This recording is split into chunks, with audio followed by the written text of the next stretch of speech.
Welcome, welcome to ZealZaddy. I'm Scott, and this is Story Talk, where every picture tells a story. We're all aware of professional DMs. We know that there are some out there to get paid, but there are the natural counterpart to them in professional performers for tabletop.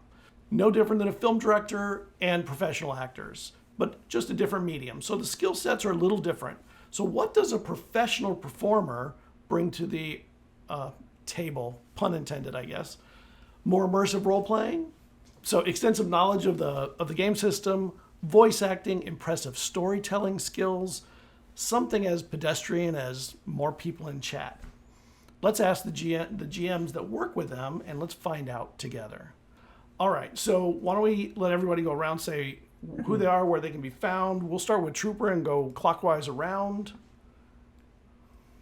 Hey everyone, I'm TrooperSJP. It is lovely to be here. I've been here before, and I have returned. So this is Trooper 2 Electric Boogaloo, sort of. I'm a TTRPG streamer, GM player,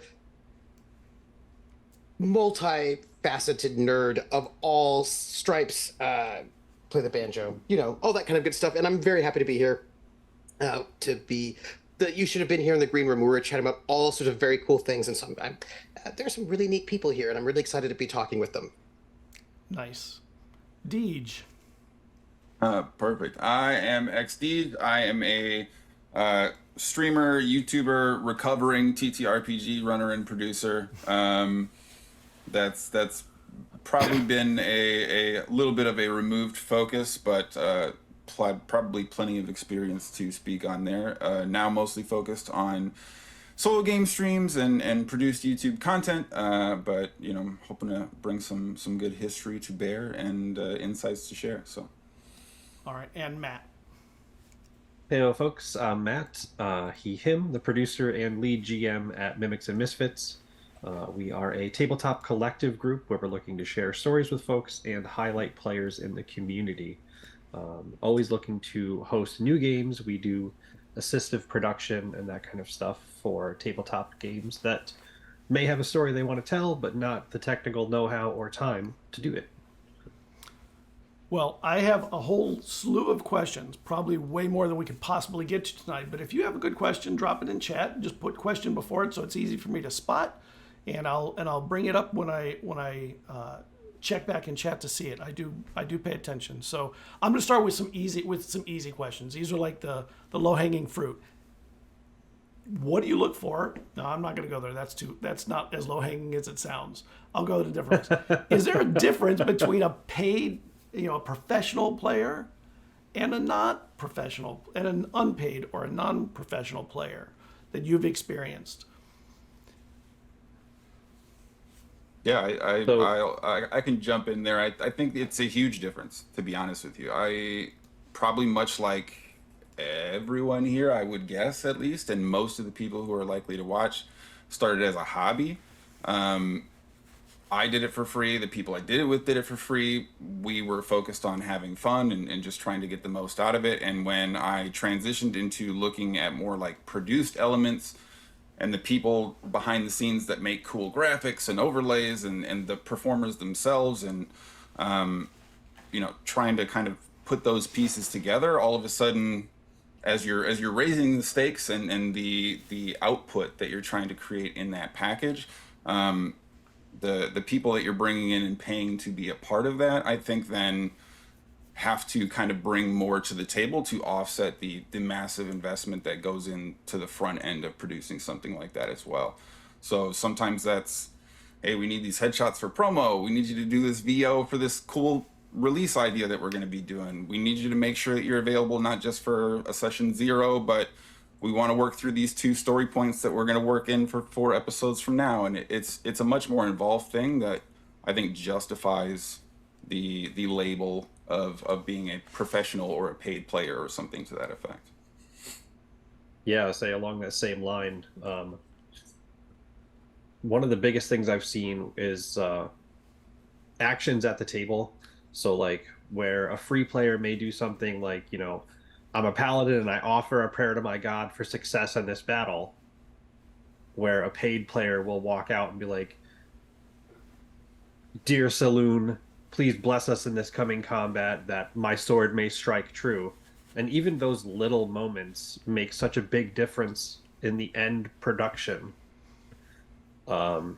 And then the other big thing I've noticed is responsiveness. You know, you have people that if you're paying them to be there and you shoot them a message, it's like, hey, I need this thing in 3 to 5 days.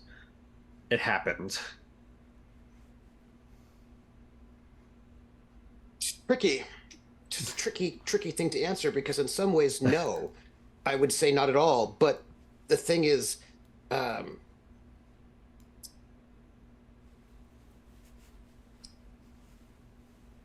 are people who are professional and they may or may not get paid.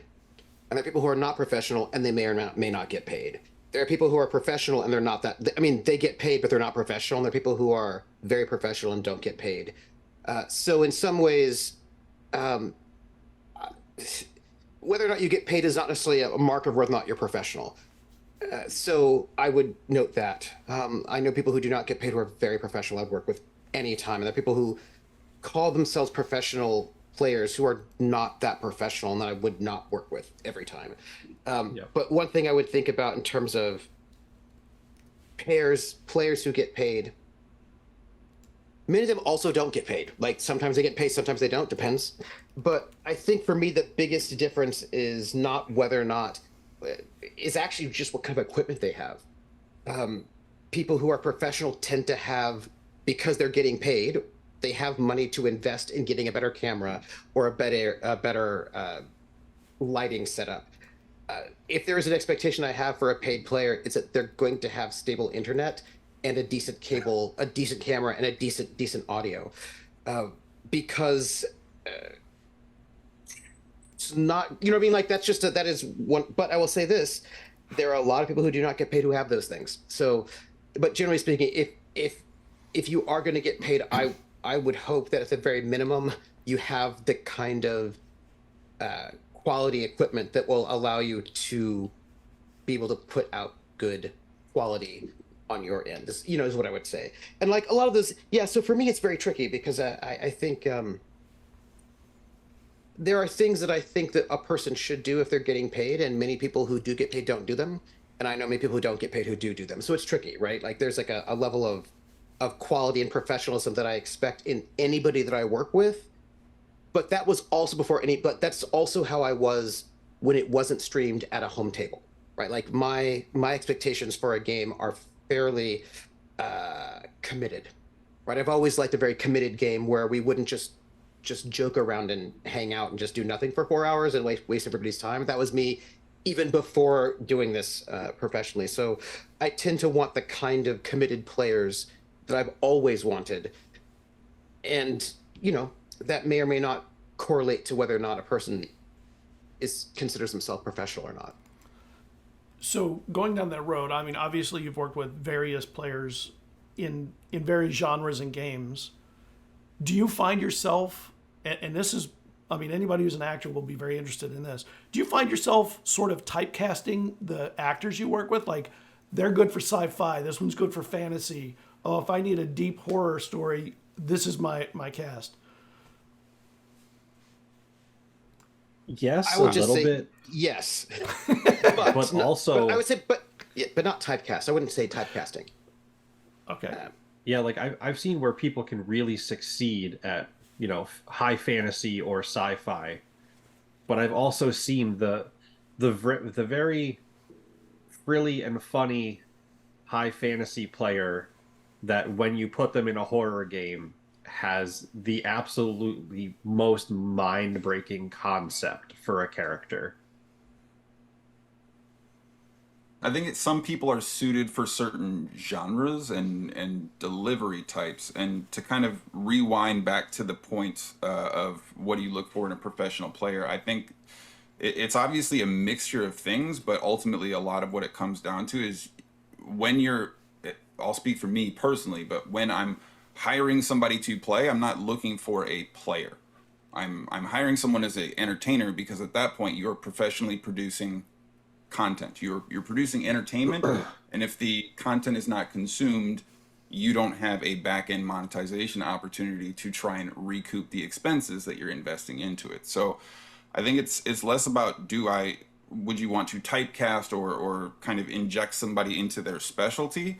One of the shows, like, I knew one of the people that I wanted to work with on that project before the concept really even came together. So I think if someone is professional and they are an entertainer first and you want them to play while using their entertainment skills, you can probably put them anywhere. But if you have a ton of holes to fill and a ton of people to choose from, yeah, you obviously want to lean into their specialties, but I don't necessarily think of that as a criteria I would consider up front very often.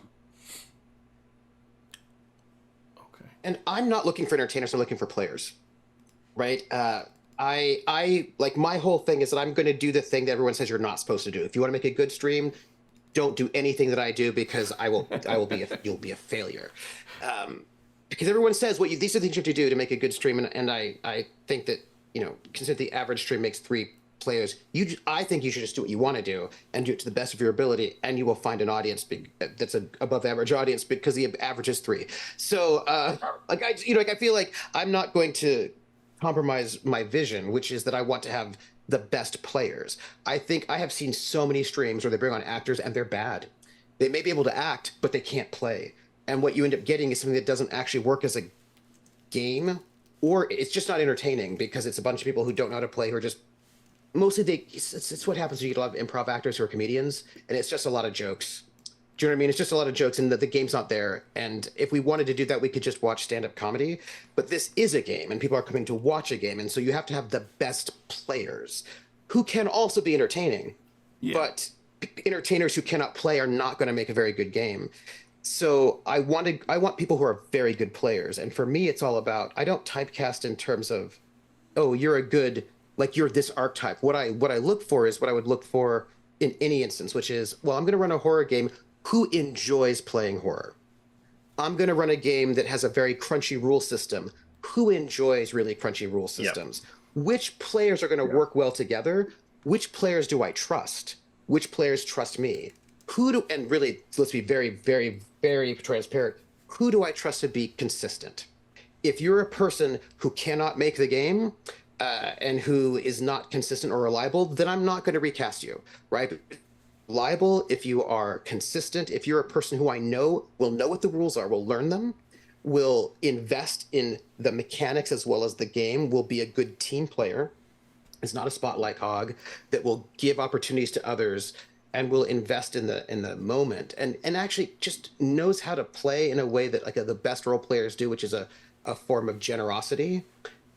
And then I will cast you, right? And I always cast based on who I think will enjoy what the thing is. Like, if you're really not into sci-fi, I'm not going to cast you, even if you're the most brilliant. And I have people that I love that they're on my list, my cast list. Like, I will cast them, but I also know that they only like more wholesome games, and so then I'm not going to invite them to that one. Like, so I just have to wait till I get a wholesome game, and then I'll cast them. But for me, if you are enjoying the game, the audience will enjoy watching you. So I don't want somebody who's only doing it for the money. I want somebody who actually enjoys playing. That being said, there was a question in chat from one of our own. That is a good question. I already had it in my list, but I'm going to bring it up anyway.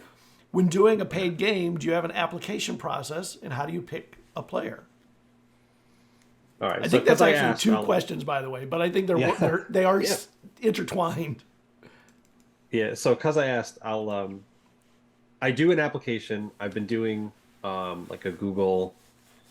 I can't even think of what it is, but the Google Forms where you send out like, this is what the game's about. Here's our anticipated dates, times, etc. And I've done it a few times, and combing through social medias and stuff is how I've gone about it. And then as I've gotten further into the tabletop space, there's a couple people that I'll turn to and be like, hey, I'm interested in this person, but I can't find enough about them. Have you worked with them? Have you heard of them? That kind of thing. But I'm always curious to learn what other people's process is to apply that to myself. I don't do open auditions. and I don't, and I have seen that go very poorly.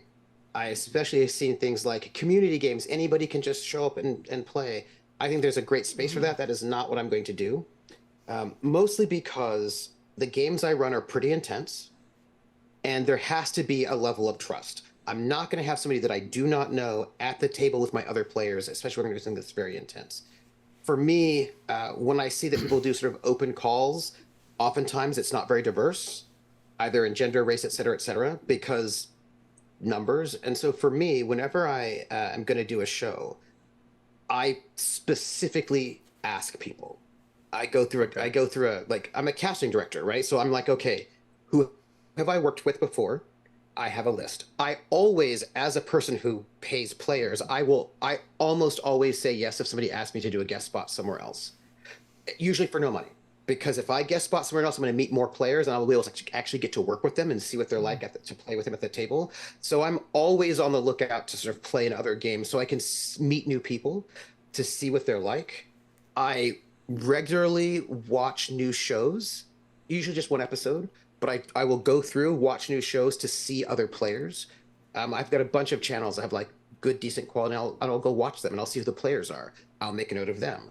I have a huge sort of database of people that I have worked with, that I have seen, that have worked with other people that I know, and I sort of create a big of a database as possible so that I can get a sense of who's out there. Because we have safety tools, but safety tools will not help you if you've got a jerk. And I want, yeah, you know what I mean? And like, I feel like my job as a GM or a producer is to keep my players safe and to create a safe environment so that my players can play to their utmost, right? And so that's like, the buck stops with me. So I'm very careful with my casting. I also note that I always try to make sure to cast at least somebody new with each show, or try to bring in a new configuration of people, because I think that's also part of my responsibility, is to, I mean, especially since I'm paying and very few channels pay. And since I am paying and very few channels pay, I think it's actually part of my responsibility to make sure that I bring in new people, to give more opportunities to people who have not worked with before. But I always ask people, I was like, who have you worked with? Have you worked with them? What are they like? And I will, and if I'm going to take a chance on new people, it's probably going to be for like a 1-shot or a 2-shot or a 3-shot. Right. And then something I can short invite them into bursts. something, something bigger. But I always cast specifically. I ask people, and I have a whole list, and I make sure that when I cast that I have diversity. That's a priority in many different ways. I just don't leave it to chance. I think that now I would say that if I were going to do something like a community arena game where it's just like an arena like big brawl bash, sure, that's fine. But I'm not going to, anything that's actually sort of like where I'm trying to create art, I want to sort of bring in the artists who are going to be committed to that thing. Yeah. What about you, Deej? My answer is a little bit complicated in that I've never had like one solid, consistent strategy throughout. It's always been a little bit of an evolution. My first game ever was like just with the friends and hey, let's give it a try. And then when kind of getting into the monetized space, I took the approach of looking for GMs who wanted to run games, and we kind of did like a call for, hey, what's the pitch for the show you want to run? And then from all of the shows we got, we was like, which ones can we afford to produce? Which ones do we have the manpower for? Which ones can we actually feasibly make go? And kind of narrowing that package down, and then creating an opportunity for people to apply to the ones that were able to actually move forward from a technical capacity, and had a lot of success with that. There's a lot of drawbacks to that approach as well. And I've also done where it's like handpicked, like I really want to work with this person, I'm going to do that. So I think you can make anything work. And I don't know if I would necessarily be able to advocate for one super emphatically over another per se, but I do think, and I'd echo Trooper's sentiments in that you do have to be cautious and careful. You want to be considerate of as many of the variables as possible. And the wider you open those floodgates, the more difficult some of those variables can be, I guess is what I would say. It also depends on the game, right? If I'm doing like a D&D two-shot where nobody's going to be doing anything very serious or intense, then it matters a lot less, right? But if you're going to be doing a game set in World War II that's dealing with the Holocaust, I am definitely 100% handpicking those players. Like I'm just not opening it up to that's a very good point. randomly, Yeah. Yeah, and I mean, like I'm kind of moving towards what you're talking about, Trooper. Now that I've played with more people, I'm like I have this list of like 15, 20 people that if I have the right game, I want to play with them. Yeah. But getting into the space and like actually seeing who's interested has been an open forum and lots of, oh my God, why is this on your Twitter page? Yeah, you have to just, you have to be mindful of who you let at the table. Yeah, you're protecting the players and your own brand, because when you're doing this and you're paying, you are a brand, regardless of how people you want to look at it. You have a reputation that you're building or have built, and you have a brand that needs to be protected. And one jerk can really hurt a brand very quickly after all the effort. Yep. Do you do audition games, and have they helped you to cast? That was a question from chat that I thought was interesting, one I had not even thought of, and I thought, oh. So I actually learned about that really recently. Somebody was telling me about Dimension 20, where Brennan, in place of a session 0 chat, like they have their little talk and then they run an off-air 2-hour game to learn the mechanics and learn how players interact at the table. And that is my goal for my next game, is to have something off air, see how people interact together. It's not something that I've tried, but from going into session 1 off of just, hey, this is my character, this is what they do, this is how we can work together, versus going into session 2 where you've played together for a minute, it's vastly different in terms of quality and content. I would agree. I've done a lot of audition games because I think a lot of times people look really, really great on paper, and you also have all the evidence in the world to suggest that they would be good either at running a show or as a player, in either case, to be honest. And at the end of the day, there have been like really great, good, talented players that I wasn't able to kind of make space for just because the dynamics or the interactivity or whatever you want to call it just wasn't maybe the right fit when compared to like a table that clearly is going to gel really well, or two people that play off one another that maybe take up too much space with this kind of group but make way more sense with these type of supporting players. And I think audition games are hugely beneficial because it benefits the players, it benefits the viewers, it benefits the GM. There's zero downside other than the time it takes, and you end up refining the dynamic, I think, so much more. I've never done an audition game, and I don't think I have the time to do so, because that's like an entire game that you have to do multiple audition games before you can cast the thing, right? And I don't have the time to do that, but that's why I will guest on other people's channels, right? Like that is a way for me to play with people to see what they're like at the table. Somebody says, hey, I'm going to do a horror game 2-shot for charity. Will you be in it? It was like, absolutely. Right. So this lets me go and play with people in these sort of contexts that I might not know otherwise, get to know new people. So that's sort of like and I suppose I'm auditioning for them as well. And hopefully having fun. And I will also like basically just do one-shots if I need to. But I tend to sort of, as a person who has a full-time job, that's actually a bit more than full-time. Like I also guest regularly on other people's channels. I don't have the time to run an audition game, so I find that way to audition people in other ways. And I don't even think it was audition, but like, let's play together and see how this goes, and let me see. Yeah. Do I enjoy playing with you? Do you inspire me? You know, that kind of a thing. And that tends to be how I do it, as opposed to like also, yeah.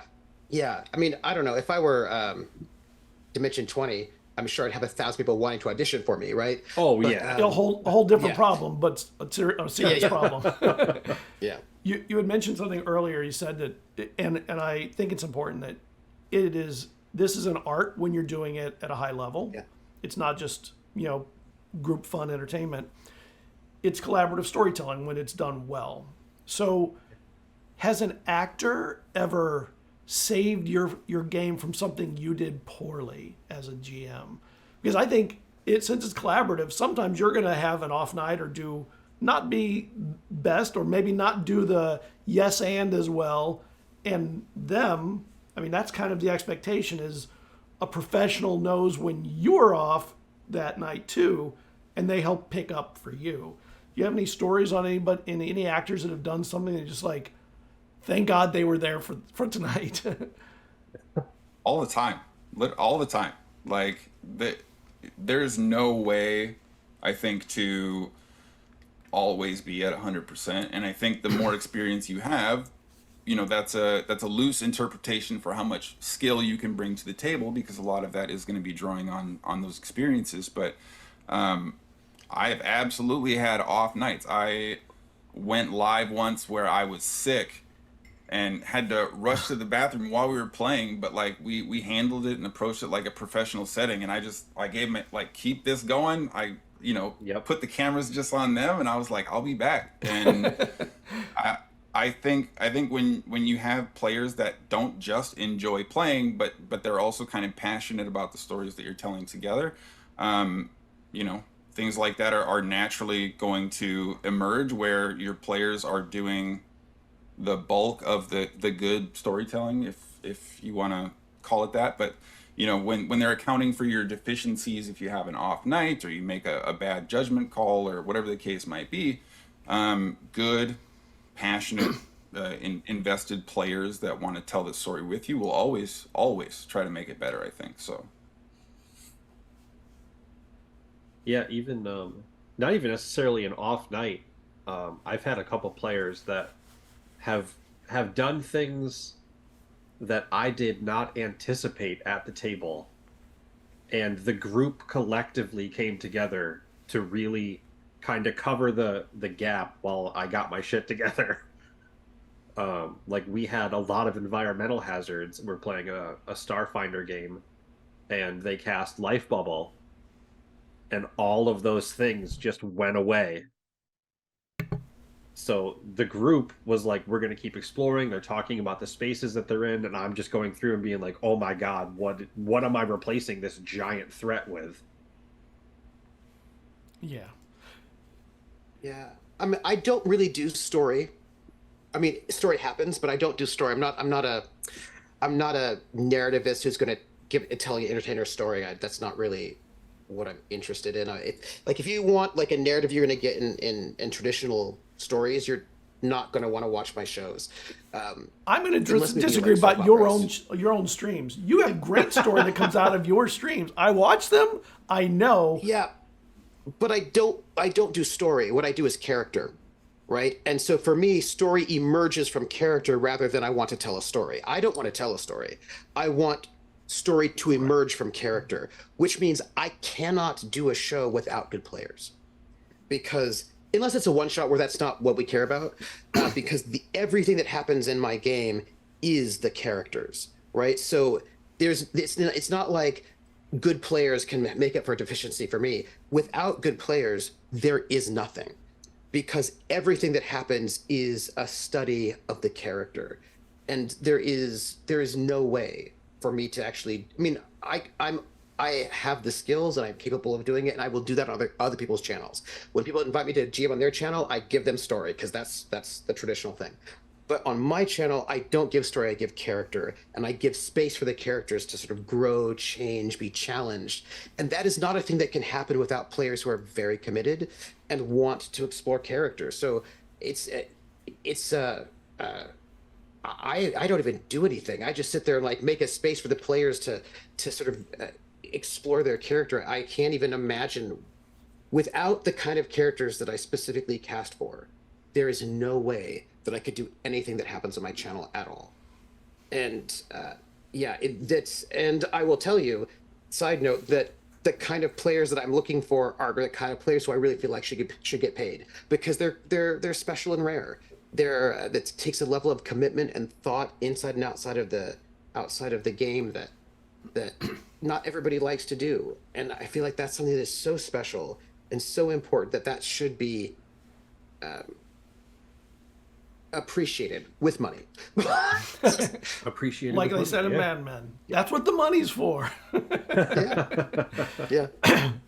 So what traits of the actor and their acting business affects your casting? And I mean from creative inputs, reputation, character work, follower count, past performances, like what things really kind of make you lean towards casting someone, assuming you're getting a lot of good actors in already.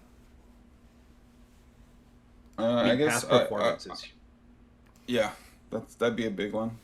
Yeah. I've said this a bunch of times before, but follower count does not matter even a little tiniest bit. Nope. From a social media perspective, it could be argued that your engagement rate certainly makes a difference, but your follower count is maybe one of the most meaningless statistics that gets thrown around. Yeah. I'd love to hear that, Yeah. because I think that And would be also so it's a trap. dissuasive if it wasn't the case.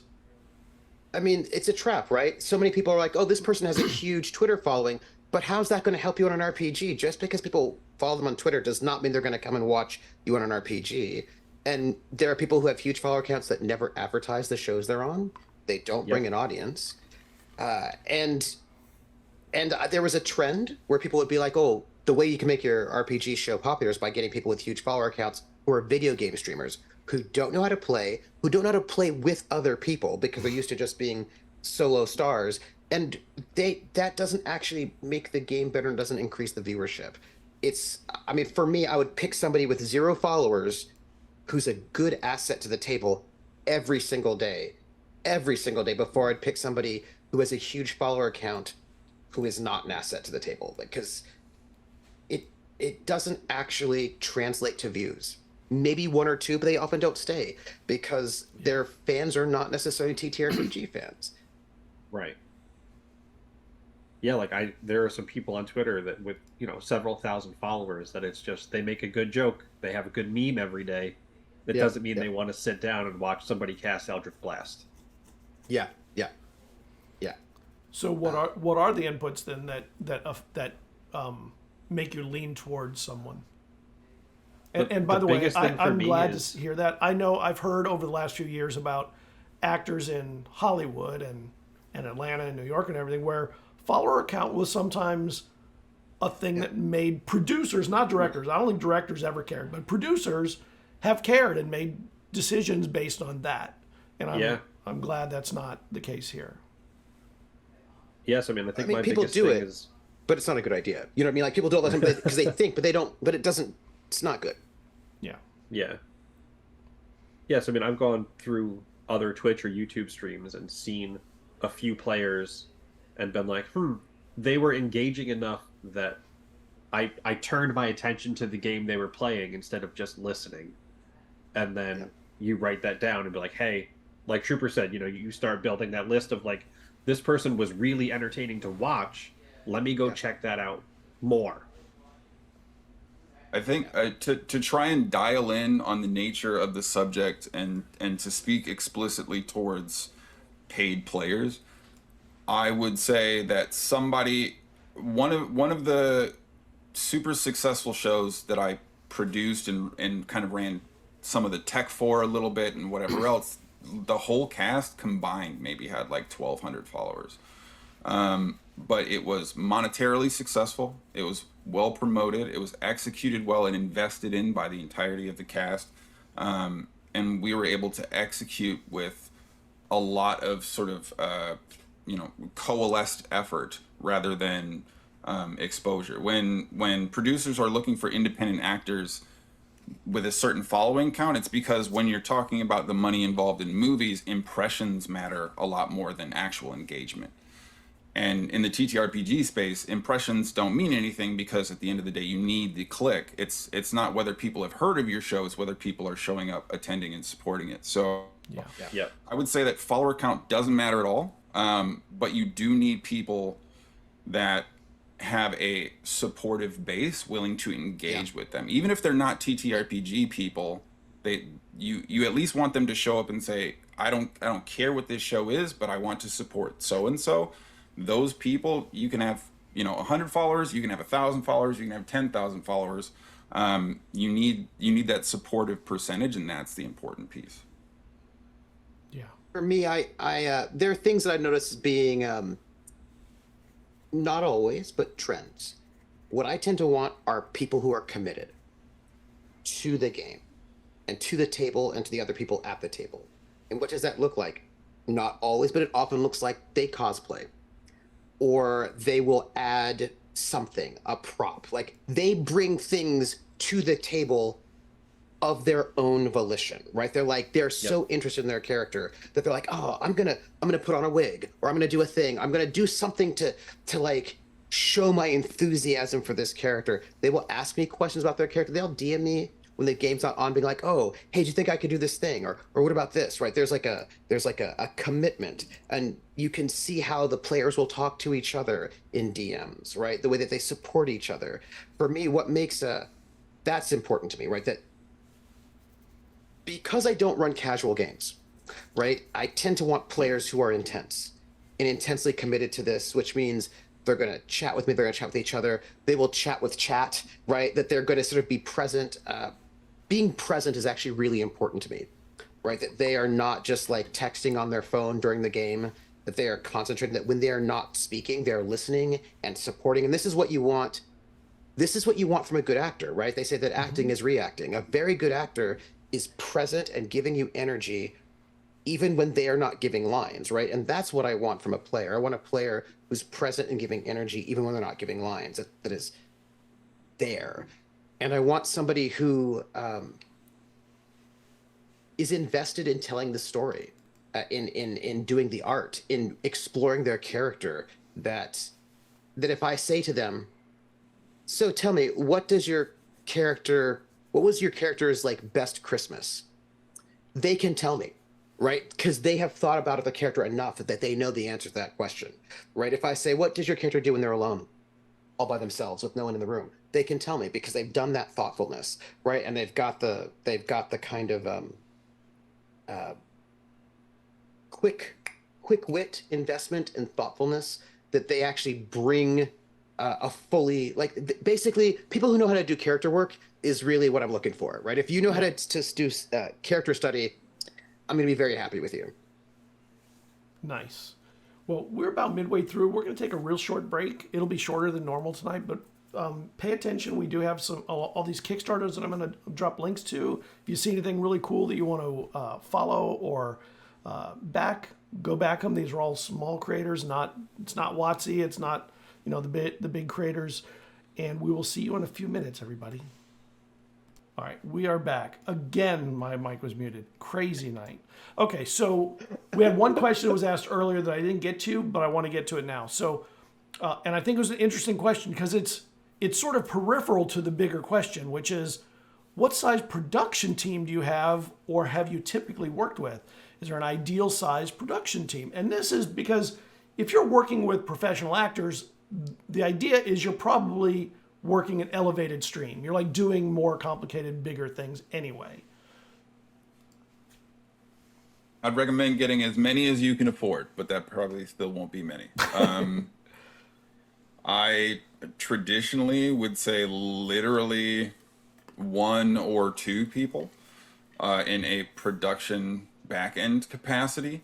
If you include mods, community managers, people involved in the referral, auditioning, selection stuff, all that, like, numbers probably upwards of a dozen-ish, but many of them are unpaid or not paid much, as they're kind of part of a more communal-centric effort. But from a purely production standpoint, it's like 1 or 2. And, that kind of depends on how many skills the proverbial you can bring to the table. If I could do it all myself, unfortunately, I'm an absolute idiot sometimes. I probably would have done some of it, but I just didn't have the skills, and definitely had 1 or 2 people behind the scenes making a lot of that go. So. What about the other 2? I do it all myself. 1. That's it. I will sometimes, I will commission artists, right, for like character art, But I usually do my overlays myself. I will get music myself. Sometimes I'll commission a musician to go and compose because I don't have the time. But generally speaking, I do everything myself. Yeah. So that's it's a one person production. When I guest on other people's channels, they will run production. The person whose channel that is will run production, and Yeah. I'll just do the GMing. But generally speaking, I'm doing GMing and production, and I have a great team of mods who are my mods for my non-RPG streams as well. They're my community mods. Yeah. I always give them I like to give my cast a gift at the end of each season, and I will give them the mods as a gift as well. But yeah, no, I do it all myself. If there's gonna be editing, I'll do the editing. When I get extra time, which is probably in the summer, I'll like type up. I'll have to go and like do the closed captions, clean them up and make them really nice. But everything I just do myself. Matt, what about you? That's it. This is it. This is the whole production team right here. Yeah. If I'm not working my day job, I am doing something for stream, pretty much. Yeah. Yeah, I'm gonna actually answer a little bit of this. So normally I do everything myself. I always have. The last stream that I just started, which is a Old Gods of Appalachia stream, was the first time I started hiring out other people. And part of it is towards preparing for next year doing elevating the stream some. So I hired musicians to compose and sing and write a song that is for, Appalachian type music. I did do my own overlays, but the casting process I used was in preparation for next year. A lot of things I plan and test until I feel comfortable with it. I'm not somebody who just throws things down and does it. I spend time. So it was a good question, an interesting question. I do want to get back a little bit to creative, and I'm going to go bounce back and forth between creative and the business side, and because I think both are important. So there's a lot of research that it takes for you to be a GM, especially if you want to be a really high quality GM. How early do you bring your talent into the process, and what do you expect out of them pre-game, before session 0 or whatever? Like, what is their prep that they should bring for your game that you have cast them for? Are we talking about paid players in this Yes, instance? paid players. Go ahead, man. Usually, once I have the outline of the idea, like once I have what system I'm running it in and what the general setting is, I'll bring players in because I need to establish what folks are comfortable with before I can really flesh out what happens in the story, and especially because as somebody who I have difficulty with descriptions, I don't usually remember to do like the full descriptive piece. I try to write out some of those in advance, and what folks are comfortable with changes what I'm going to write down to remember later. When I'm paying a player and I'm looking to produce a show, whether I'm running it or not, I think it's a little bit shorthand, and I can get into further detail if you want. But my big thing is you have to know the character you want to play, kind of about who they are, what they do, what their general vibe is. But for me, it comes down to your I call it the movie moment, right? Whenever the closure of that character's arc takes place, the penultimate moment that provides this crystalline look at what their journey has been. What is that specific moment? And that's what I want people coming in with. Not necessarily like all the specifics of how you get there or whatever else, but like you have this idea, this concept of who this person is. And in your mind as a player, as someone who is going to perform and look to approach telling this story from a very specific lens that they've obviously put together, what does that look like? How does that feel? What is the big moment for your character going to be? Because then I, as a GM or a producer collaborating with the GM or whatever my role might be, I can say, okay, So this is the direction that we want to assist and facilitate. And much like Trooper mentioned earlier, focusing on the character stories and letting those emerge, I think are a much more compelling way to do that. And a professional player that understands the nature of like that climactic movie moment when the M. Night Shyamalan turn happens, how it's been set up, but it's the turn that's the moment, and that's what's important. And I think it's reasonable to expect a professional that is looking to tell a full story to know where they want the emotional impact to land when that story is told. It's interesting. So I put together first. I have to, I do the concept. Like, what is the concept? What's the high concept for this? Anything that's long, short is different. Short is very different. But for long, I need a high concept. What are the themes that I want to explore? What's this about? Like, what is the thing? And then I make a pitch. Like, I write up a whole pitch document, which gives a whole, like, I write a show Bible with a lot of information. And the things that I tend to want from the players beforehand, and I cast specifically based on the pitch, right? Like, I need someone who can do, like, for example, if I'm going to do a realistic spy that's a gritty, realistic sort of downbeat spy thing, I need people who want to do that, not James Bond. So I'm very, very targeted in my casting, and I give them the pitch. And what I want is them to co-sign that pitch. If they don't want to do the pitch, then please say no, right? Because I want somebody who wants to do that thing. So I tend to want them to basically be okay with the tone, like to sort of know what the tone is, be ready for the tone. And I tend to want us to do characters together so that we can all sort of create something that makes sense. I expect players to make a character that fits the pitch, like not if we're doing this, we're doing like a French resistance campaign. Do not give me like that's realistic. Don't give me Jason Bourne from out of space. Like, I'm just going to say no, right? Yeah. Like, I want you to like buy in. What I really want from my players is buy into the pitch and to sort of want to sort of help create that art. And because I tend to work with emergent story, I don't want it's not the best for me if you know the end of your story and you are fixated on your characters getting the end to their story, because I would like the story to not be known, right? Like, what I would like you to know is where your character starts and what tensions and conflicts your character has, but then not know where it's going to end so that we can all find out together, right? Like, you think your character is like the lone surly mercenary who will love no one. That's how they start. And I'm like, okay, how about a kitten?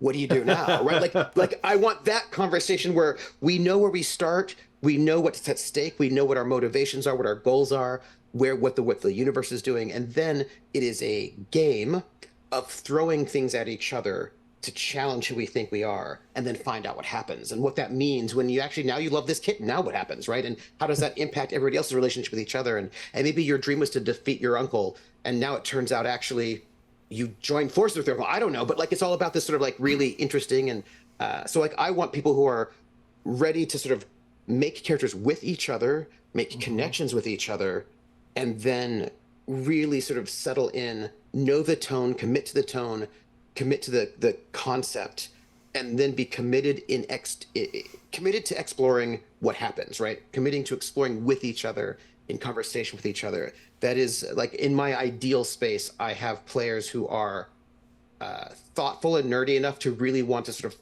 find out what happens rather than to tell their heroic story.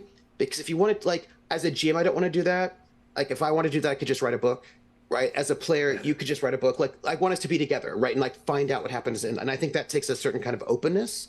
So I like kind of flexibility and openness and a willingness to share, be flexible. And that's really like that's really what I want, Having seen your streams, I don't think the heroic story matters to you, to be honest. I think just good story, not heroic. It doesn't, to me. And if it becomes heroic, that's okay. Yeah. Like, and it might become heroic, that's cool. But like, I want us to like find out what happens. Like we play to find out, and maybe you think it won't be heroic, and then it is. Like, maybe you think your character has no heroism in them, and then they rise to the occasion. Like, I want that moment because I think, personally, I think there's something very compelling for me as a GM, for me as a player, and for an audience when the thing happens that nobody thought would happen. When you as a viewer can watch the player go, oh, that's what my character would do. And like there's that revelation of, oh, right? Like there's something so powerful about discovering the moment in the moment that everyone can see. And like people who are flexible enough to do that, that is my and like that is that takes a real vulnerability and a real sort of like putting aside ego, right? And a kind of a different kind of creativity to be able to work in that way. And that is like my ideal, but it takes a lot of work, right? To be able to be that sort of open, sharing, and creative and flexible and committed at the same time. Takes a lot of player skill. Or no, that's not fair. It takes a different set of player skills than like other styles, and that is like a player skill set that I really try to get. And it takes a lot of like pre-work before we start. There's a lot of let's discuss how are we going to be connected and what kinds of tensions and struggles we want to have between ourselves. Yeah, I think that goes really well with what you're talking about. Like, what does your character want for Christmas? And yeah, because you have that moment where it's not it's not, oh, my character does. It's, no, this is a whole other person that exists in the world now. Yeah. Yeah. And that's, I think a lot about how there are different, like, there's a classic 5-arc narrative, right, that we are very used to in Western media, that we are conditioned to thinking of as good storytelling, but there are other storytelling models, right? Mm-hmm. Soap operas are not 5 arcs, they're like circular. They're like interlocking circles that move through time, and that's a very interesting storytelling system. There's just like different things, and how can you figure out what's going to work best for that moment? And having players who are not fixed, right? Like if you know exactly like, well, I'm going to start here, and by level 20 I'm going to do this, like that's going to be less exciting for everybody at the table, for me, like, because then we're not, then you're playing, everyone's playing their own separate game. And I really want, like, for me, like, I'm used to theater where everyone's a team. Like, we're all in this together, all of us, like, at all times. And we have to be in it together, or else it's not gonna work. I think it's time for the big question that everybody always wants to know about. So if you want, as specifically or broadly as you want, how do you pay your players? Is it flat rate, per hour, earn income from splits, sponsorships, advertising, blah, blah, all the things. Like, how do you pay your players? And if you want to detail how much, that's up to you too. Chat goes silent. The question was asked. I can jump in. I'm fine with that. I talked about this a lot even while the shows were going on. With specifics, we touched on a little bit of this pre-stream, but the very first show that I ran as part of the production platform that I was trying to put together made $1,606, and I paid out $1,592. So I made a total of what is that, $16? Yeah, $16 my first season.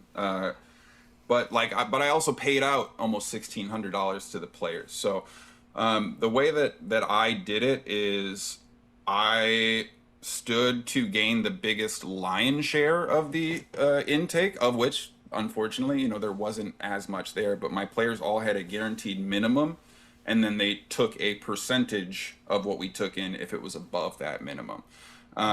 So the way that I looked at it is my players would always take in a pay, and I think they got it was like $20 per session minimum, but if they got above that with our threshold, then they would get above that with the threshold.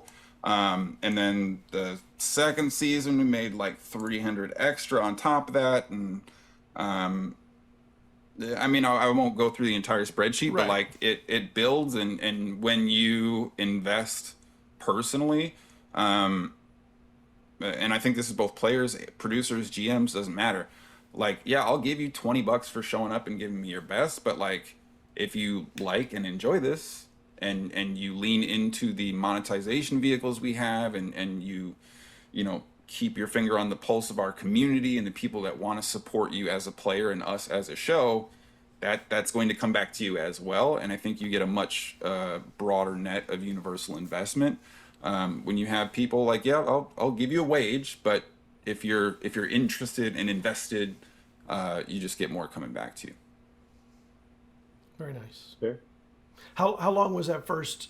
How many episodes or whatever was that first one? Do you remember? That was 16 episodes. 16. Okay. All right, so yeah, I've done.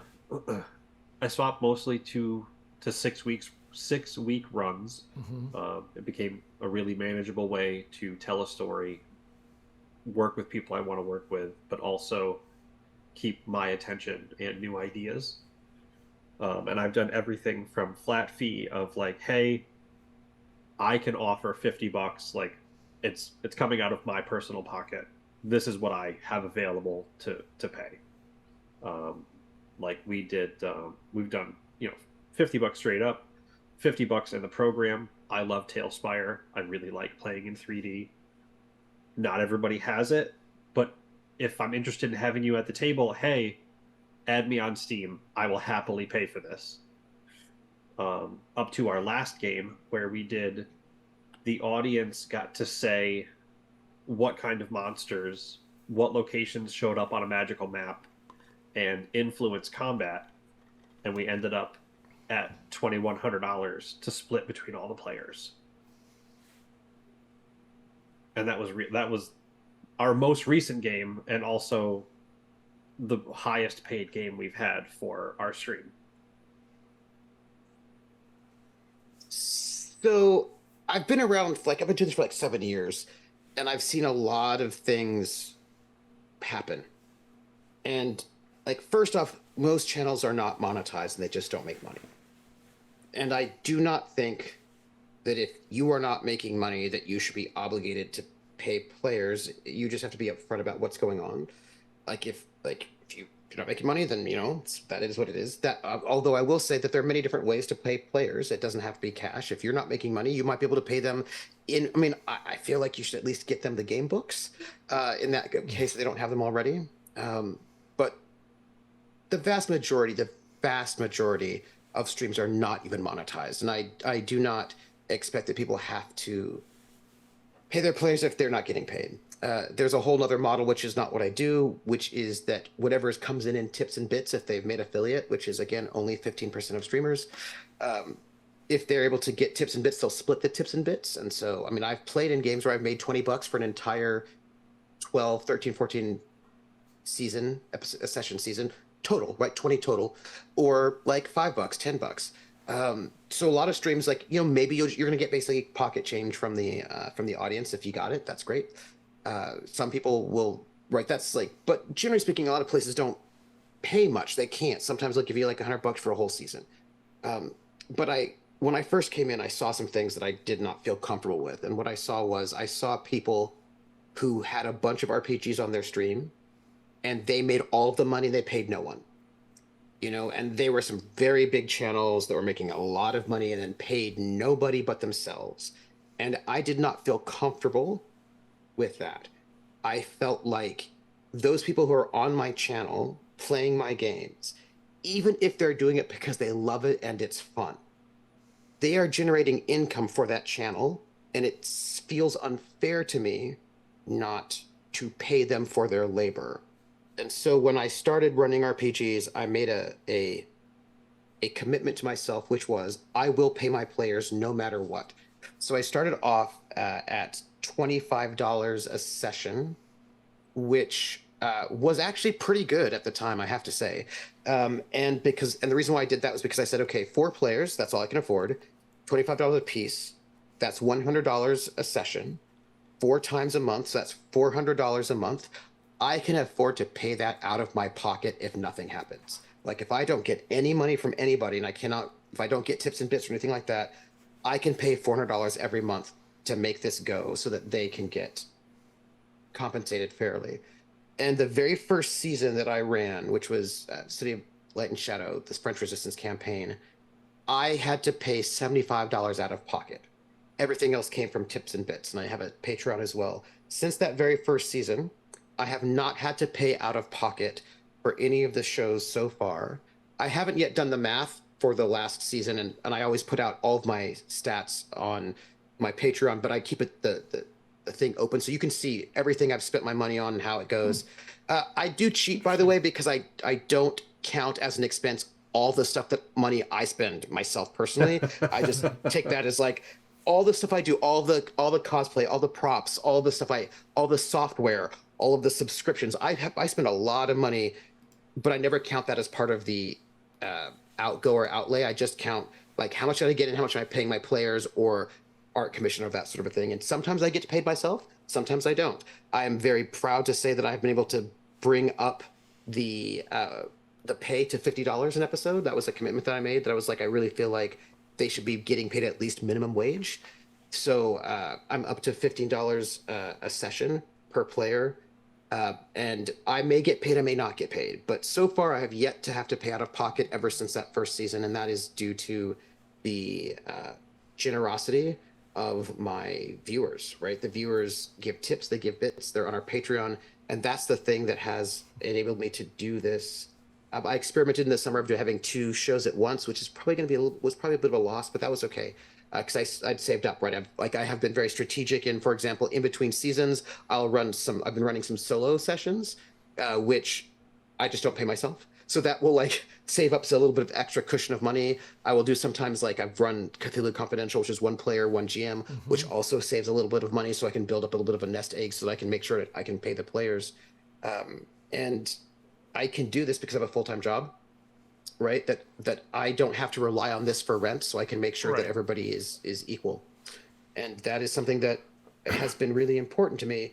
And I will say it's only because of a full-time job that I can do this. And there are many people who don't, right? And they cannot afford to pay maybe out of pocket $1,000 a month just to pay their players. That may not be realistic.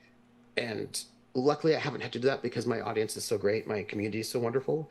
But I can't, right? Like that's, and I will note that I've been around long enough that I have seen various monetization schemes that do work to generate a lot of money, and I won't use them because they're antisocial, right? They encourage trolling behavior, antisocial behavior. They encourage competition, meanness, and it generates a lot of money.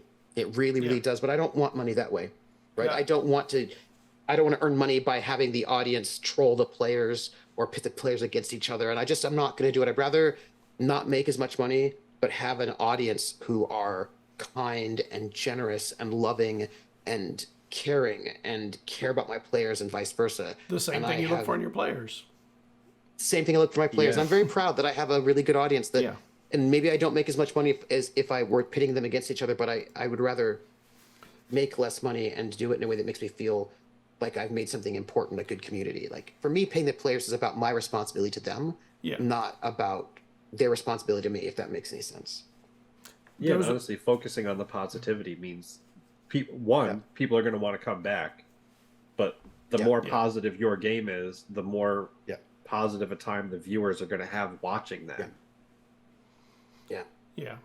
I mean, this was very much the deepest of the business questions, but we did get a good question about the creative, and I do like to bounce back and forth. So I want to go to this one. When working with a paid player who you vetted and cast before based on their skills, do you think there's a better understanding of the concept of sharing the screen? And do you generally see people working together more to make the entertainment aspect work?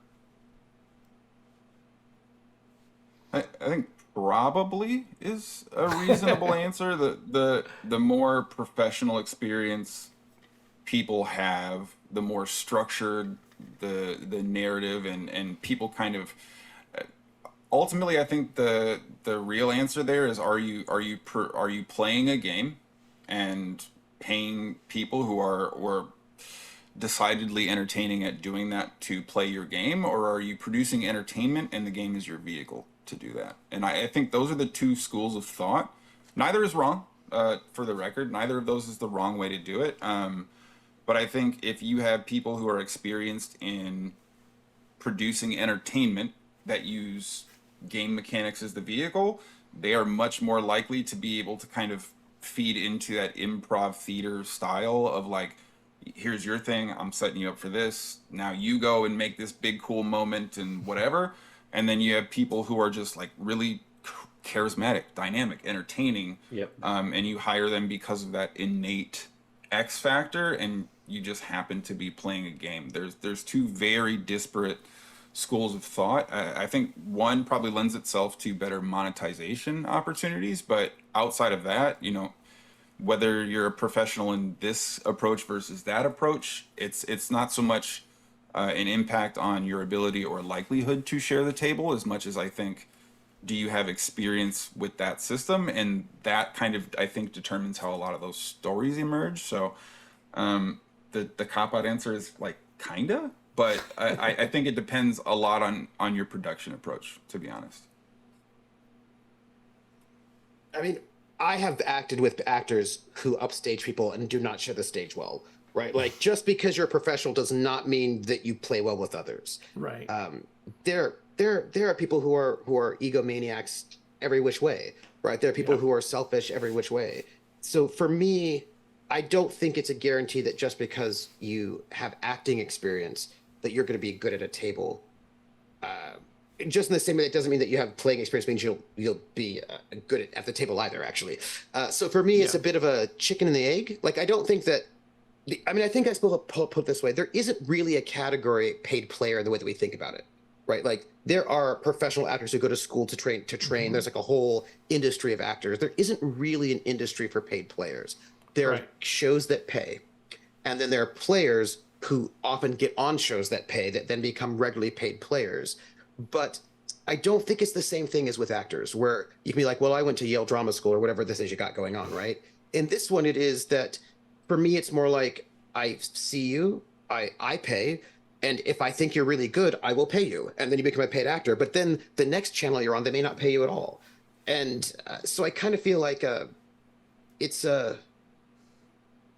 I don't think that paid actors are better. I think that if you're better, you get paid, I suppose is perhaps the way I would put it. Now, there are people who are really good who don't get paid because nobody's getting paid. But I don't think like, oh, you're a paid actor, so that means you must be good. It's more like, oh, you're really good, I'm going to make sure to pay you, right? You know what I mean? And I think that that's it's a little bit weird of a chicken egg. And maybe in the future, if there's like huge industry that comes out of this, then I have a follow-up question for that after Matt answers, because it led to a question I had setting aside anyway.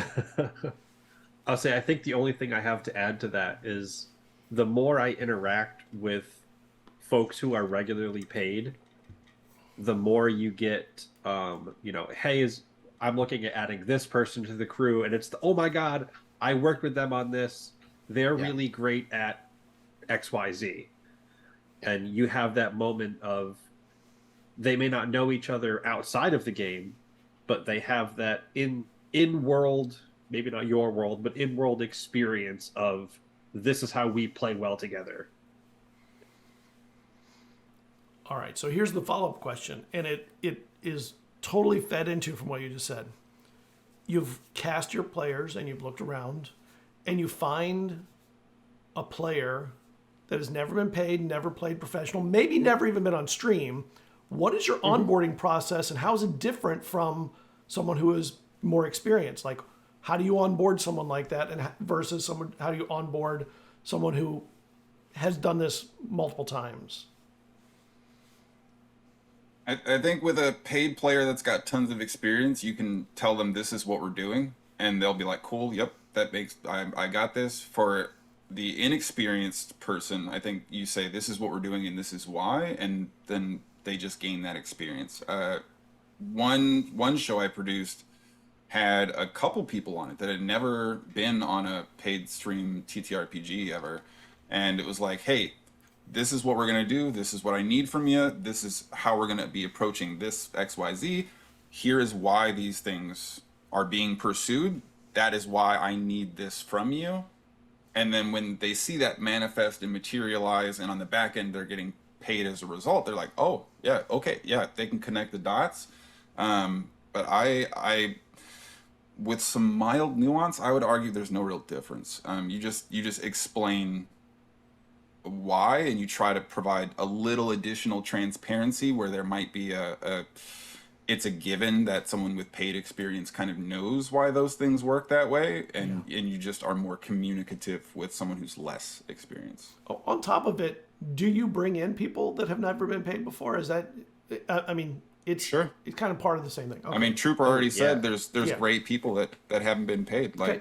there's no reason not to use an excellent resource just because they haven't had someone else recognize their skill before. So Yeah. Yeah. And it's part of, I think it's also part of activism, right? Like, I think that it's really important not to have the same 5 people everywhere. And I think that in the same way that I think it's important to bring new people into the hobby, I think it's also important to be mindful and to think, you know what, I don't want to cast, and it's easy to cast the same people every single time because you trust them and they're reliable and you like them, right? But that's not going to diversify the pool and bring more people to the table. And so I think I mean, for me personally, I feel like it's part of my responsibility to try to bring in new people. And those people might have been paid before or not, right? But I think it's important to try to give people a spot to get that experience and to get there. But to sort of, to yes and you for a moment, I think that, yes, I think that in some ways, there's not that much of a difference between people who've been paid or haven't been paid. But people have not done this before. Sometimes you have to say different things to them depending on where they're coming from, right? So for example, very often a person who's a very good player, but who's not done this professionally, they may not externalize their thoughts out loud, which they should do when they are playing for a camera, right? Because externalize those thoughts, people know what's going on. But actors who've ever played very often default to not playing the game, which not engaging with the game doesn't actually help either, right? So it's like sometimes you got to get both sides to like understand how to take the skills they already have and add the other skills to it, right? Like that's it's just like, but I would say I think for me the big thing is that if you're going to be paying people, you have to be professional. And what that means is I have a call sheet. I have a call sheet with all the dates of every single session we have, where you can say when you're going to be there, if you're going to miss out a session or not. Like, I have to bring to the table professionalism if I want my paid players to be able to be their best. It doesn't, like, me just paying players if I'm a mess is just not really actually responsible. Like, I have to have call sheets. I've got to have a show Bible. I've got to give them the things that they need. Otherwise, they're not going to be able to be their best. And just throwing money at it, if you yourself are not professional, is not actually going to give you good results. You know, like, and I think that goes about communication. You talk about communication. Yeah, that's part of it. Like, it's professional as a producer to communicate with your cast timely, regularly. You know, like, there's like, we have to give something to the players in order to earn their professionalism, and it's not just money. Yeah, but before you answer that, Matt, I do want you to answer. Give me 1 second. This is for the YouTube people that will see this in a week.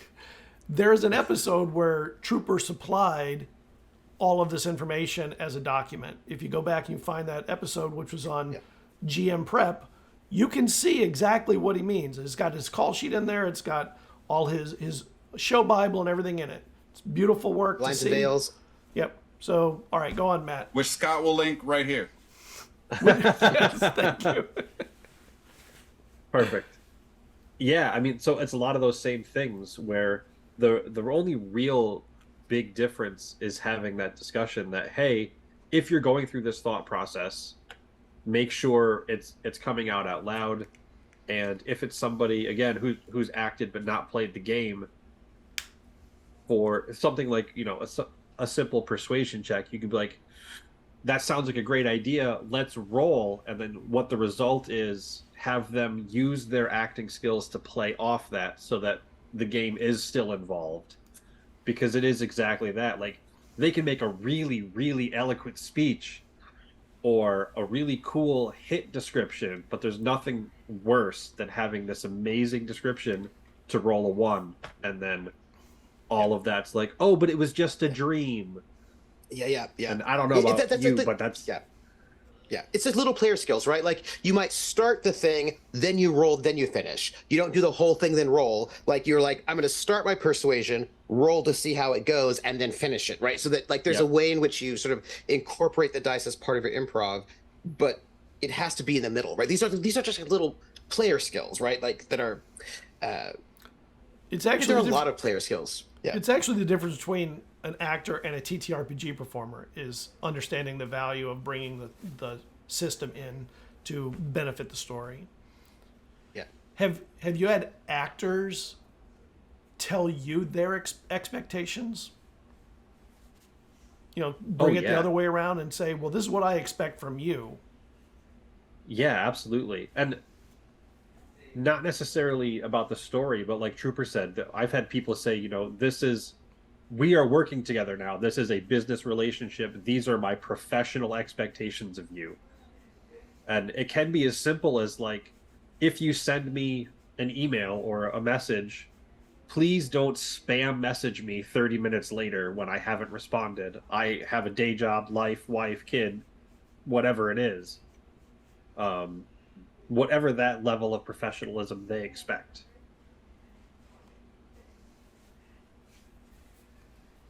It's funny, right? Because look, a lot of my players have also done theater, but I'm also a theater kid. Like, this has also been my life before streaming. Like, did a lot of vampire. Right. There's a lot of theater kids out there, and so there's a lot of sort of expectations of what you think you're going to have. Like, I will say, here's call time, here's this or that, and they would say the same thing. And like, there's just sort of I don't know, there's sort of like a series of expectations that tend to go unsaid, but it's important to be able to say them if you have people who are not used to it.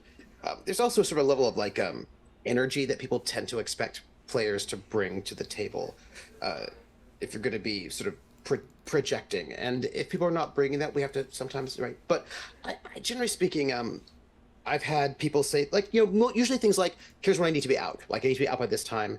I've got, like, it's usually scheduling thing is when the players are, like, going to talk to me. They're like, I've got this scheduling thing, or I'm going to be missing this time. I need out at this time. Or can I get this, right? There's, like, a lot of that sort of thing, but lines and veils, all that as well, which I think is good. Yeah, I think I will I've never had that. There are some professional players out there whose requirements are that they get paid Hollywood union wages, and I'm not going to do that because I cannot pay you $1,000 for one episode. Ooh. Or $500 for one episode. I just can't do that. And yeah. Right. So like if your expectation is you get paid $500, $600 per session, I will have to say no. It's a different industry. Best of luck. We don't have the same level of following that can afford that. I think most people know that, but a few don't. But they're learning, or they will learn. Yeah. What about you, D? I think the two type of paid players I've run into, if you reach out to them and say, hey, I have this paid opportunity, are you interested? The two types of players are, oh my God, yes, that sounds great, or what is your budget for this project? Like, those are the two types of players that you'll run into in that instance. And the ones who ask what your budget are the ones who are going to be asking for 500-ish a session. Which is fine. I would never hate on anyone More for power trying to to get you. their bag, right? But you also got to recognize you're just not going to get on a lot of TTRPGs unless they're the top, 1% shows. But I think above and beyond that, it's the prospect of paying a players and them having expectations for you is not unreasonable. I think scheduling is a big one. Like, hey, we have these 12 sessions planned. You can't make these two. We have to budget narrative components in the way of, okay, well, we'll write you out for these sessions and then you're ready to come back in, kind of thing. I've had extremely rare instances where, like, I can't do this or I won't do that or whatever else that, like, is maybe less realistic in terms of, like, well, I'm not going to work around that. That feels a little unusual, to say the least. But for the most part, I think it's rare enough to get paid opportunities where most people are willing to be flexible. If you handle yourself with professionalism, they don't, players won't have a need to say, like, well, I expect you to show up. It's like, I'm paying you to be there. Like, we're going to be there. We're going to do it as a professional production. So more often than not, as long as if the vibe is right, like, you're probably going to produce a decent end product, hopefully. Yeah. Do you still, this is one that it's a question of jadedness. do you still get chills, goosebumps, become dumbfounded, or experience other temporary maladies from a great performance on yours or other people's channels? Oh, Absolutely. yeah. Sure. Absolutely. Of course. Yeah, me Yeah, too. like I fell apart when somebody said yes to playing in my game. Yeah, like I'm not gonna like the last game I ran, That was funny. 3 of the people that were on there were like people that I want to work towards working with, and it was like, holy crap, it's this is it, it's here, it's now. Yeah, I've definitely felt that. I think if you have a favorite movie that really touches and impacts you on a deeper level, the sting and shock response to those moments lessens, but the emotional impact, what made it your favorite, what makes it meaningful to you, never truly goes away. That's what makes movies your favorite. So I think in the same way, even if it's scripted, even if you know where your collected story is looking to go, I think a good, powerful performance in a TTRPG, in a movie, in a TV show, they carry the same impact and weight. And I think Nice. if you're human, you're just as susceptible to getting knocked out by those on occasion, whether you know they're coming or not. Yeah. I mean, I will just say for the record, this is about their different styles of play. It sounds like all of us here have a similar style of play, but I mean, some of the top streams, nobody's emotionally invested, right? It's all about tactics. 100%. They're like 100%. Like, they're It's people so like they funny. just kind of don't want that, right? They just like they want to see like it's a map screen with some tokens, and they're going through a module, and that there are no cams, right? And they get huge viewership. People just want to see you go through that module that they really like, and those big moments of like being kicked in the face just don't happen, but that's fine. And that's also fine. Do you know what I mean? Like, I think that's also great. And I think that that is a style that is super legit. It doesn't happen to be my style, but it is super legit. And I want the kick in the face, right? And I want, as a GM, for my players to pull something out that I didn't see coming, and then I'm kicked in the face, right? And then I want to say something and have them be kicked in the face with joy and love and hugs or whatever it is, right? And for me, that's what I'm here for. And in the end, it's all about finding players who also want to be there for that, right? Who don't want to win, but who want to experience, and then experience in a way that is readable through a camera so that the audience can also experience that. Like, that's... I can visually show you the proof of what you just said, and you'll all recognize these. I'm going to go to the info screen. So you can see the screens of all of our streamers here, and look how big the actors take the space on this. That's because the actor is what's respected most. The map is not what's relevant. The map may be fun, but the players are given headlining space on what is essentially a very tiny screen.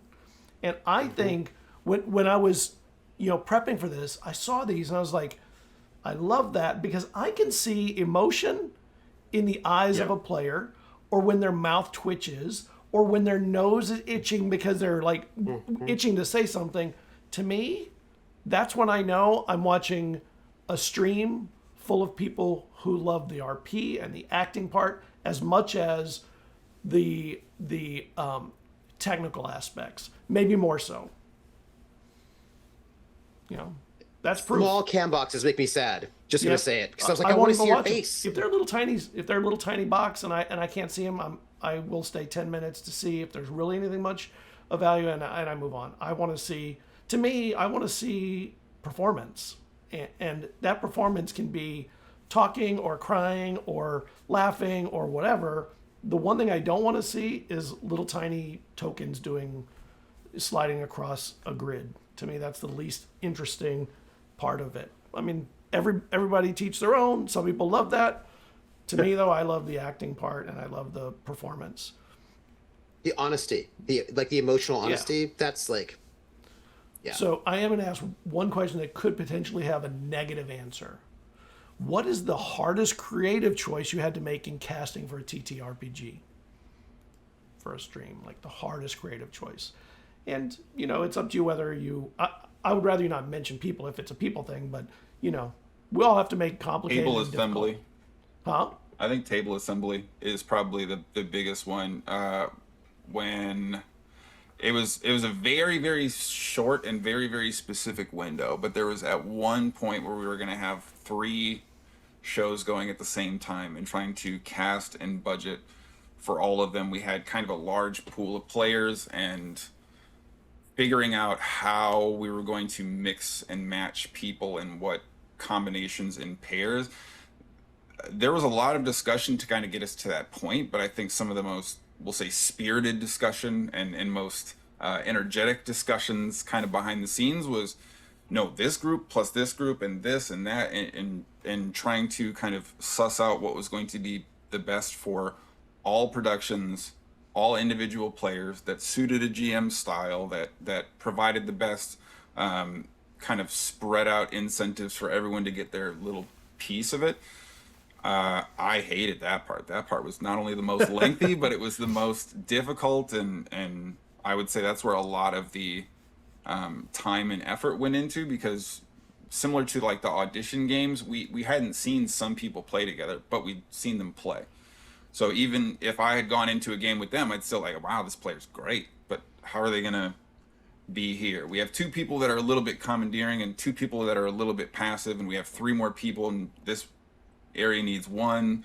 Who's gonna help facilitate and move the story forward, but not butt heads with 2 already strong players? And it was just a lot of variables. And anybody doing it for more than 1 table, but even for 1 table, I don't envy them, because that for me was the most obnoxious part of the whole process. Scheduling. Yep, scheduling. That's it, right? It's scheduling. That's the hardest part about the whole thing. You're like, okay, I really want this person. They're really great. I want this person. Oh, but you're only free on Tuesdays and you're only free on Thursdays. Okay, so I can't have both of you. Okay, in that case, all right. So who can we add? It's all about, like, it's table assembly and it's scheduling. That is the hardest part. Yeah. Yeah, I would say it's table assembly here too. Probably the worst I've had was we got all the way through like session 0 stuff, and somebody was like, I don't like one of the lines and veils that was set up. I want my character to do this still. And I'm sorry, like, have a good day. Like, we're gonna find somebody else to fill that spot. Sorry, champ. Yeah. Oh, yeah. Awesome. That's the hardest. I will say, I was thinking about this. This is a thing I've been thinking about for a while, and I haven't pulled the trigger on it, and I don't know. And it's about casting. I was thinking about what repertory theaters do. That repertory theaters will have, like, once a year, they'll have like a casting call. They'll say, hey, give us your your photo, your resume, et cetera, et cetera. And it's a possibility. Like, I think I could do a thing where I could put out a call to say, hey, this is not for a specific show, but, hey, give me your info and like a link to shows you've been in, and I'll like to assemble. That might be a way to get new people in without being it for a specific show, which I think can set up expectations, but a way to get in new folks, like the way repertory theaters do. That might be a thing. I haven't decided yet, but it's a possibility. It's a way to get new people in a way that seems still safe, right? I don't know yet, but it's a possibility. I'm writing That's that kind down. of That's a great essentially idea. what we did for Free Forge Productions, so I can vouch for it as an effective method in that regard at the very least.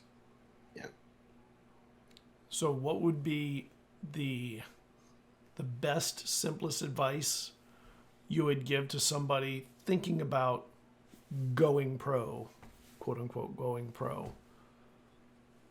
Oh, as a player?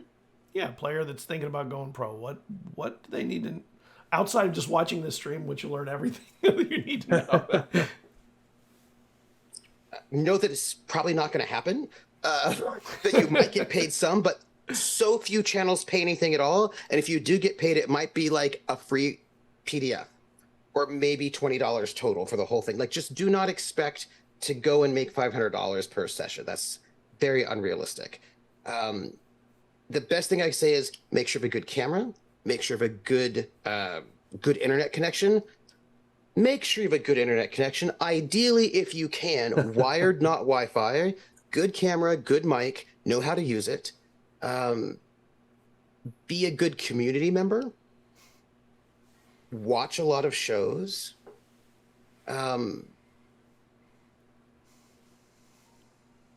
You might have to start unpaid at first, but do your best work.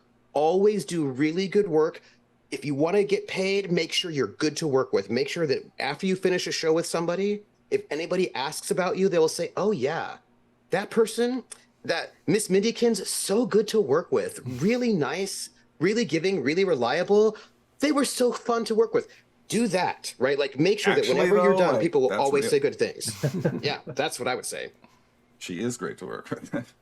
I would argue that a lot of that is true, but in trying to kind of chunk it down in a litmus test or something that you can kind of apply to generalized concepts in each instance that you come across them, I think, as I'd mentioned before, there are kind of two types of paid player. Neither are the wrong way to go, but I would say, are you looking to be a performer, or are you looking to simply hope that your name is recognizable and big enough, and or you've connected with enough people to be paid to appear as a player?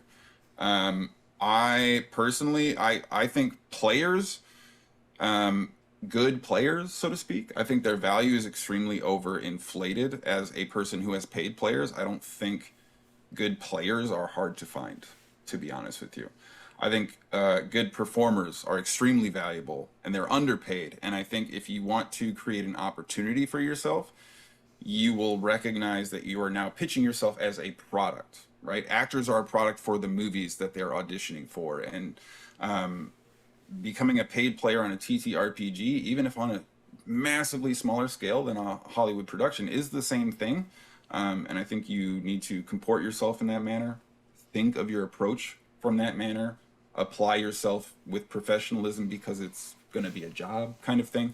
So I would argue, make sure that you're putting yourself together well and presentery as a performer, not I'm such a good player, you want to pay me to be on your show. I will show up and I will perform, and whatever that looks like is going to differ based on the show, who's producing it, who's running it. Maybe it means perfect tactics and you never appear on camera, or maybe it means you're telling this hugely emotional pre-scripted narrative. But whatever it looks like, you're there to perform. You're not there to play a game usually. Yeah. Nice. Matt? Yeah. So I got a little lost, and both of those are great answers. Really, the thing, we kind of what we've been talking about all night is it really comes down to player communication. And I think if you want to move into the realm of professional gaming, find the time to learn your character. Even if it's not a character you have picked for a show, you should be able to answer on-the-fly questions. Like, your character quit adventuring. What's their dream job? What do they want to do with their spare time? You should have some form of actual life in the things that you bring, so that you don't default to, I say this, to, I mean, my character says this. It's, you actually go into having a conversation with the NPC. You have a conversation with the GM as though they are that other character. And there are skills to learn that are specific to this medium.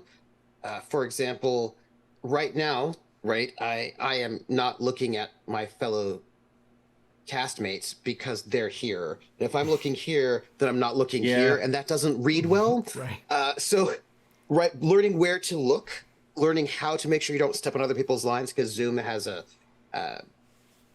Zoom performance is a little bit different in how to do those conversations. And so being able to know your sight lines, there's a bunch of little technical skills that are specific to this medium that performers who don't do this medium may not know. Yeah. But if you do this medium, this is a new medium. This is a brand new medium, and it's a new sort of form of art. And there are skills that are specific to this form of art that one should work on. Basically any kind of thing, work on your skills, right? And those skills may be player skills in terms of mechanics. They may be eye line. There's just a bunch of skills. Work on them, right? Watch other people, see how they do. Look at the best performers that you think are great. see what they do, watch what they do, and maybe if you're lucky, you can get onto a show with people who will mentor you in those ways as well, and let's say, hey, it's a really good thing to ask, like, where am I cut off? Like, how much space do I have in the box so I can know where I can gesture, right? Like, just there are all these like little details about performing or playing, player performing over this medium that it's just like not just skill sets, but I think whatever you're doing, you always want to get better at your skill set. Always work to get better at your job. Yeah, that was the last question we have tonight. I did get one more in, but I'm going to drop it into Twitter if you could answer it on your own when you get a chance, because I don't like just I for the money, Priggins. Just the money. That's why we do it. So I want to thank everybody for showing up in chat tonight. Chat was really lively, and I loved all the comments, and the questions were terrific. I want to thank you very much for that. Let's go around, let everybody say who they are, where they can be found. We'll start with Matt and go the opposite way. We'll go counterclockwise this time. So Matt, why don't you tell us where they can find you? Counterclockwise. All right. Hey, folks. I'm Matt. I do tabletop gaming. I am the GM and lead producer here at MimicsNMisfits, and I will be doing video games probably the rest of the year, as right now we are gearing up to go to PAX Unplugged, where you can find this beautiful face running board games for Paizo, and catch our new PR rep handing out gift bags, where one of you will get one of these cool 3D printed business cards and get our entire printed game collection via PDF. I will see you at PAX Unplugged. I'm excited to actually meet you. That'll be cool. Deej. That's kind of fire. Hold it, Matt. Let me see it. Let me see it a little closer. Let me see that what you got. What you working with there? So this is a 3D printed articulated coin with our Mimic logo set in the center. That's cool. And it actually has. I don't know if it'll show up, but along the edges, it has MimicsNMisfits on one side and Twitch on the opposite side. Awesome. That's genius. Absolutely in love with it. Yeah. I am Deej. You can find me on the Twitch at it's XDeej or on the YouTubes at XDeej. Still working on the branding for across all platforms here. Catch me on Twitter. I like to do a lot of challenge runs, super weird, low concept type of challenges and interactive opportunities for viewers on both platforms. So go ahead and follow me on the socials to keep updated and or check out the content after Mindy's already had a chance to make it much more digestible and entertaining. Yep, Mindy seems to be the one that you owe a lot to. And I'm TrooperSJP. And every Friday I have a regular, for the last 7 years I've been running RPGs on my channel, which is TrooperSJP, on Fridays at 7 p.m. Eastern. Right now we're doing a Traveler Pirates of Drynex campaign called The Gamblers with a great crew, an amazing crew. And I'm on other channels. I'm over at Praxigard, the Smorgasbord channel, Wandering DM's channel. You'll see me in some sort of YouTube-y things coming up. So I'm around, out and about, but hang out. See me. You can find me on Academic Foxhole on Twitter, TrooperSJP on Blue Sky, branding across platforms. It's awesome. Do it. Don't do it. I didn't do it. I should do it. Yes, that's me. All right. I'm Scott. You are on ZealZaddy. I want to thank you for joining us for Story Talk tonight. I hope the pictures told a big enough story. I think it was a super informative episode for a lot of people, and I really appreciate all the time that my guests showed tonight and the patience they had with the technical snafus that ran head first into us early and right after break, like all night. So thank you. We've all been there plenty of times. Yeah, we will. Yeah. We will see you next week, and have a happy Halloween. I know that's coming up too. Oh, yeah. The best of all holidays.